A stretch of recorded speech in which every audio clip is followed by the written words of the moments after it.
Hey everybody, welcome back to the Noob Selling Options channel. Man, I am absolutely pumped to have you here today. In this explainer, we are diving deep into literally one of the most massive market mechanics we've seen all year. We're looking right at the May 2026 Trump-Xi summit and, more importantly, how this giant geopolitical heavyweight match is acting as an absolute rocket fuel catalyst for our markets. Look, I know exactly why you tune into this channel. You're here for the actionable market intel, right? You want to know the actual why behind the price action. So today, we're going to completely cut through all the political noise, ignore the media spin, and just hunt down the real trades. We're tracking exactly where the smart money is positioning itself around this monumental event. Okay, let's dive into this. Here is our roadmap for the day. First up, welcome to the summit. Then we'll look at the billionaire CEO delegation. Third, front-running the market. Fourth, the Iran risk premium. And finally, number 5, tactical trade stabilization. All right, starting off with section 1, welcome to the summit, setting the geopolitical stage. So, President Trump literally just landed in Beijing today. Today, May 13th, 2026, kicking off a massive 2-day state summit with Chinese President Xi Jinping. And the agenda sitting on that table is just immense. They're talking about stabilizing trade and economics, managing the huge shadow cast by the ongoing war in Iran, navigating the incredibly delicate situation with Taiwan, and trying to hammer out global technology and AI standards. Now, our job as retail options traders isn't to solve world peace, right? It's to figure out exactly how the market is already pricing these specific issues into the options chain. Moving to section 2, the billionaire CEO delegation, follow the money. Seriously, if you want to know where the market is heading, you've got to follow the money. And right now, the money is physically sitting in a room in Beijing. We're talking about 17 of the absolute most powerful business leaders and executives in the United States. 17. They are personally accompanying the president on this trip. And the companies they represent? I mean, it's a completely colossal amount of market cap, with massive interests tied up in the Chinese market. Now, what's really interesting about this list is just the sheer concentration of power. Over in tech and semis, you've got Nvidia's Jensen Huang, Apple's Tim Cook, plus the top brass from Qualcomm, Micron, and META. Over in finance, you've got the heads of Citi, Goldman Sachs, and BlackRock sitting right there at the negotiating table. And rounding it out in manufacturing and auto, you've got Elon Musk and Boeing's Kelly Ortberg. It's an absolute powerhouse. Oh, quick side note, Cisco's CEO, Chuck Robbins, was actually the only major invitee who couldn't make the trip, and that was literally just because of a scheduling conflict with his company's earnings release. But everyone else, all those AI, semiconductor, and finance heavyweights, they are locked in and present. Which brings us to section 3, front-running the market, the AI fortress tailwinds. With all of that corporate firepower on the ground in China right now, the stock market is completely shrugging off macro headwinds. We're seeing this incredibly strong AI fortress tailwind that perfectly illustrates this wild disconnect. Just look at the macro reality for a second. Yesterday, we got a surprisingly hot U.S. Producer Price Index, or PPI, inflation print.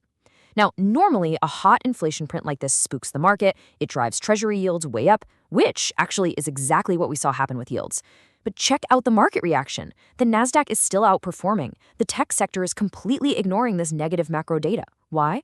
Because the whole AI diplomacy narrative surrounding this CEO delegation is just totally overpowering those macro headwinds. So what the market is actually doing here is pricing in what analysts are calling stable tension. Look, when you've got heavyweights like Jensen Huang sitting at that table, investors aren't sitting around demanding some historic, sweeping free trade deal to be bullish. That's not it. They are just front-running the assurance that the geopolitical temperature is going to be dialed down a notch. They're betting that our current AI infrastructure and chip export restrictions aren't going to suddenly get caught in the crossfire. They literally just want the current supply chains to survive. And honestly, that sense of relief, that's exactly what's driving this rally.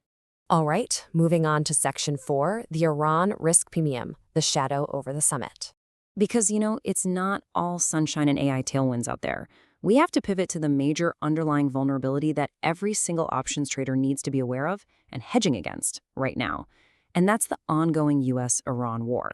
See, while tech is flying high and rallying super confidently on these summit optics, the energy and shipping sectors, they are telling a very different, much more anxious story. They are still highly tense and extremely volatile. The disruption over in the Strait of Hormuz is creating severe inflationary pressures, and that dynamic is injecting a massive geopolitical risk premium into the market. If Trump and Xi failed to find some common ground to stabilize the Middle East, that risk premium could violently snap back into the broader market next week, the second the president heads home. Let's see how this builds, because analysts are watching like hawks for a backdoor diplomatic maneuver to fix this. Step 1, China, which remember is super dependent on Middle Eastern energy imports and terrified of a global recession. They use their quiet economic leverage on Tehran. Step 2, they push for a ceasefire and get the Strait of Hormuz reopened. Step 3, boom, a geopolitical win-win is achieved. The U.S. gets a much-needed off-ramp from an unpopular war right before the midterm elections, and China secures its energy supply chain while basically getting to look like the responsible global peacemaker. Make no mistake, this specific stabilization outcome is exactly what the market is absolutely desperate for. And that brings us to Section 5, Tactical Trade Stabilization, Grounding the Hype in Reality. To really ground this hype in reality, the exact term you need to know is tactical stabilization. Institutional analysts are absolutely not expecting some historic diplomatic reset here. Remember, sweeping tariffs are pretty much completely off the table ever since the U.S. Supreme Court struck down the president's ability to impose them back in February of this year, 2026. So tactical stabilization just means both sides are going to avoid any sweeping structural changes to the economy. Instead, they're going to favor pragmatic, highly publicized, easy wins that they can proudly take back to their domestic audiences. So what do these modest, easy wins actually look like in practice? Well, first, we expect them to announce a bilateral board of trade to manage non-military disputes. Second, we'll probably see some big headline-grabbing bulk purchases of U.S. agricultural goods, like soybeans and Boeing jets. But the last two on this list, these are the real game changers for our tech trades. We expect critical assurances from China that they'll keep rare earth elements flowing to the U.S. and an agreement to extend the October 2025 Busan trade truce past its expiration this coming November. Keeping those rare earth elements flowing and making sure no new disruptive economic barriers pop up, those are the absolute exact deliverables the tech CEOs in that room and the broader stock market are dying to see. Which leaves us with this one vital question to think about as you're reviewing your portfolios today. How long can this stable tension realistically hold the market up once the summit headlines fade next week? I really want you to think critically about this as you build out your long-term option strategies. Is this huge AI rally built on a solid foundation of extended trade truces, or is it highly vulnerable to the lingering shadow of the Iran conflict? Dissecting these massive market catalysts and figuring out the institutional plays before they even happen, guys, that is exactly why we do this explainer.